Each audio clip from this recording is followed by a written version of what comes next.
नमस्कार दोस्तों।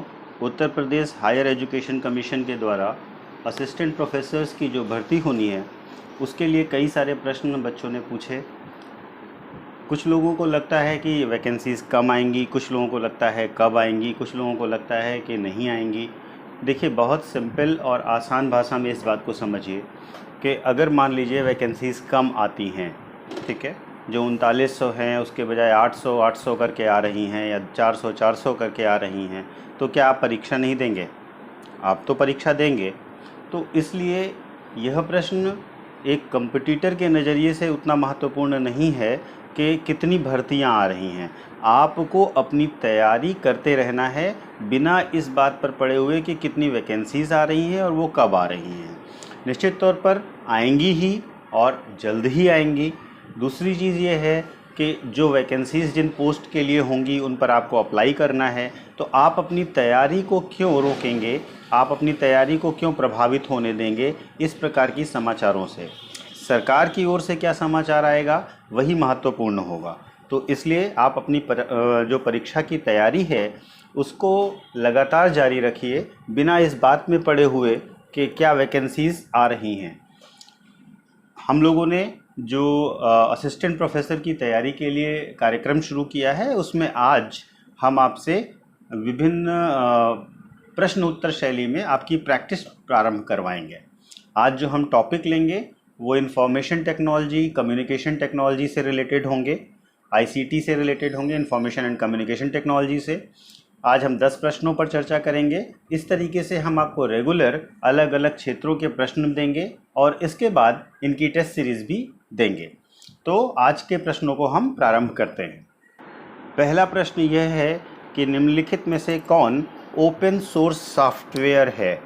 Acrobat reader, MS word, Windows और मोज़िला फायरफॉक्स। आपको बताना है कि निम्नलिखित में से कौन सा ओपन सोर्स सॉफ्टवेयर है। तो सबसे पहले ये जानिए कि ओपन सोर्स सॉफ्टवेयर क्या होता है। ओपन सोर्स सॉफ्टवेयर एक प्रकार का फ्री सॉफ्टवेयर है, एक प्रकार का मुफ्त सॉफ्टवेयर है जो कंप्यूटर पर अवेलेबल होता है आपके लिए। आप इसे संशोधित कर सकते हैं, उसके विकास में योगदान दे सकते हैं और इसका फ्री यूज़ कर सकते हैं, निःशुल्क प्रयोग कर सकते हैं। यह सबसे इम्पॉर्टेंट बात यह है कि यह कॉपीराइट वाले मामलों में फ्री अवेलेबल होता है। इसमें यूज़ करने वाले, इसमें अमेंडमेंट करने वाले किसी भी प्रकार की कॉपीराइट को क्लेम नहीं करते हैं। ठीक है, तो अब आते हैं क्वेश्चन पर कि निम्नलिखित में से कौन सा ओपन सोर्स सॉफ्टवेयर है। पहला एक्रोबैट रीडर। तो एक्रोबैट रीडर जो है वो आपको आपके सिस्टम में आपने देखा होगा एडोब रीडर के तौर पर। दूसरा एमएस वर्ड जो वर्ड फाइल होती है। तीसरा विंडोज़ और चौथा मोज़िला फायरफॉक्स। जो इनमें से एडोब रीडर है या एमएस वर्ड है या विंडोज़ है, ये आपको सिस्टम के साथ ख़रीदने होते हैं। और मोज़िला फायरफॉक्स है, ये ओपन सोर्स सॉफ्टवेयर की कैटेगरी में आता है। इसलिए इस प्रश्न के उत्तर में हम डी को प्रेफर करेंगे। कुछ और ओपन सोर्स सॉफ्टवेयर के नाम भी आप जान लीजिए, जैसे लाइनक्स है, LINUX लाइनक्स, जिम्प है, GIMP, OpenOffice.org है, अपाचे है, APACHE अपाचे है। तो ये सभी ओपन सोर्स सॉफ्टवेयर्स की कैटेगरी में आएंगे। तो इसलिए इस प्रश्न का उत्तर होगा 4, यानी कि आखिरी वाला, मोज़िला फायरफॉक्स। दूसरे प्रश्न पर आते हैं। निम्नलिखित में से कौन सा इंस्टेंट मैसेजिंग एप्लीकेशन है, तुरंत जिसमें मैसेज चला जाता है? आप तुरंत मैसेज टेक्स्ट का व्हाट्सएप के माध्यम से जैसे आप मैसेजेस करते हैं, उसका कौन सा एग्जाम्पल है? ऑप्शन है व्हाट्सएप, गूगल टॉक और वाइबर। आपको ऑप्शन दिए गए हैं ABC, A और B और C और केवल A। ठीक है, तो इसका ये जो तीनों ऑप्शन हैं ये इंस्टेंट मैसेजिंग के लिए इस्तेमाल किए जाने वाले ऐप हैं। व्हाट्सएप तो आप लोग यूज़ करते हैं, गूगल टॉक अभी आपने लॉकडाउन के दौरान इस्तेमाल किया होगा और वाइबर ऐप भी इंस्टेंट मैसेजिंग के लिए इस्तेमाल किया जाने वाला ही ऐप है। अगले प्रश्न पर आते हैं।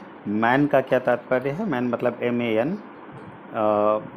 तो इसके फुल फॉर्म का क्वेश्चन है ये, Mumbai area network, mega area network, metropolitan area network या मद्रास एरिया नेटवर्क।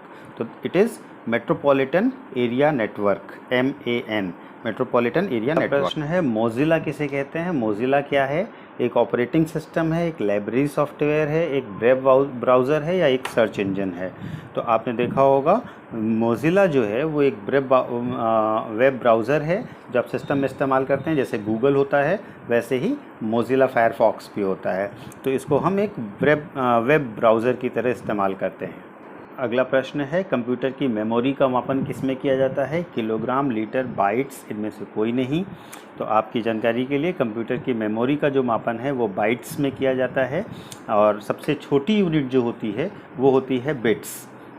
तो bits, bytes, kilobytes, megabytes, gigabytes और टेराबाइट्स, इनमें मापन होता है कंप्यूटर की मेमोरी को लेकर के, लेकिन इनमें जो बेसिक मेमोरी का मापक है वो बाइट्स है।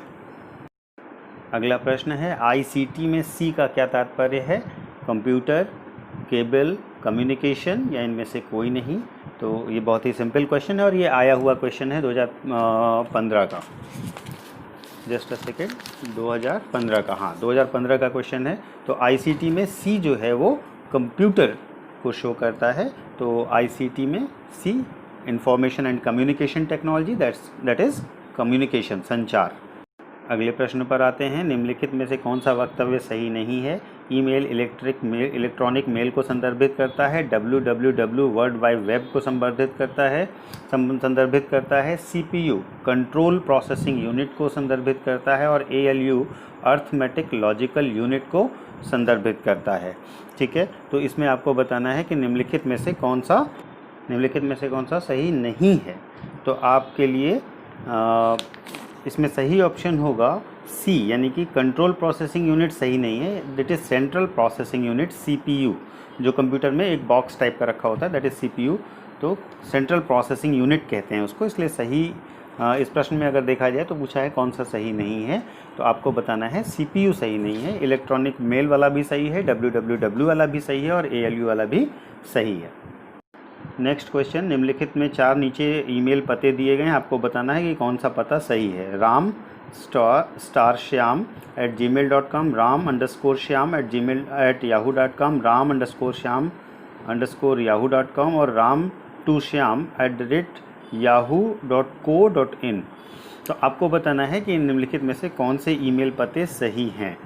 तो पहला जो है वह है ram_shyam@gmail.com, ये सही नहीं है, आप ये साइन इस्तेमाल नहीं कर सकते हैं।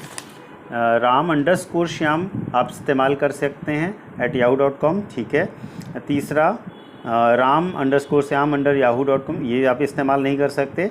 और चौथा ram2shyam@yahoo.co.in, ये आप इस्तेमाल कर सकते हैं। यानी कि इसका सही आंसर होगा B और D।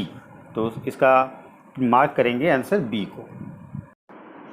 अगले प्रश्न की ओर चलते हैं। आपको मैचिंग का क्वेश्चन है। Input device, MS-DOS, brain of computer, computer का मस्तिष्क और कंप्यूटर के जनक। इस तरह के प्रश्नों में अगर आपको कुछ ऑप्शन सही पता है तो आप उसको आसानी से कर सकते हैं। जैसे कंप्यूटर का जनक हमेशा याद रखिए चार्ल्स बेबेज हैं, ठीक है, तो आप उसको मैच कर लीजिए। दूसरा, जो कंप्यूटर का मस्तिष्क है वो सेंट्रल प्रोसेसिंग यूनिट है, CPU है, ये भी क्लियर है। दूसरा, प्रिंटर जो है वो एक इनपुट डिवाइस है या नहीं है, इसको देखिए। तो प्रिंटर जो है वो एक आउटपुट डिवाइस है, ये एक इनपुट डिवाइस नहीं है, ठीक है। और चौथा, जो MS-DOS है वो एक सिस्टम सॉफ्टवेयर है, ठीक है। तो इसमें ऑप्शन गलत है, ये पूछा गया क्वेश्चन है 2014 का उच्चतर शिक्षा आयोग प्रवक्ता भर्ती परीक्षा का, ठीक है। तो ये प्रश्न गलत पूछा गया था, इसमें मैंने आपको सही ऑप्शंस बता दिए कि आप प्रिंटर को आउटपुट डिवाइस मानेंगे तब ये ऑप्शन सही हो जाएंगे, ठीक है, ओके। तो अगले प्रश्न की तरफ मूव करते हैं। अगला प्रश्न ये है कि निम्नलिखित में से कौन सा शब्द संक्षेप गलत है?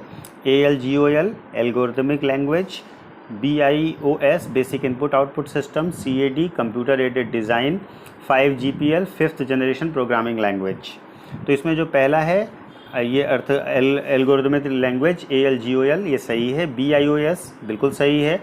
CAD कंप्यूटर एडेड डिज़ाइन के लिए ही शॉर्ट फॉर्म है।